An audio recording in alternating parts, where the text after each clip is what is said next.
Mm, mm.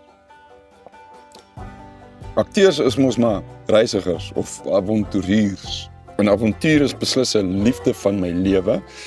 Dit het my al op baie gelei. Dit het vir my idees gegee vir musiek. Dit het my vriende gebring, partykeer lewenslange vriende. Maar so met die avontuur saam, né, kom die risiko. Ek was hoeka een keer amper Bokveld toe, so betrek het. Dus moet jy sorg dat jou huis in orde is. Eksekuteurs kan jou help daarmee.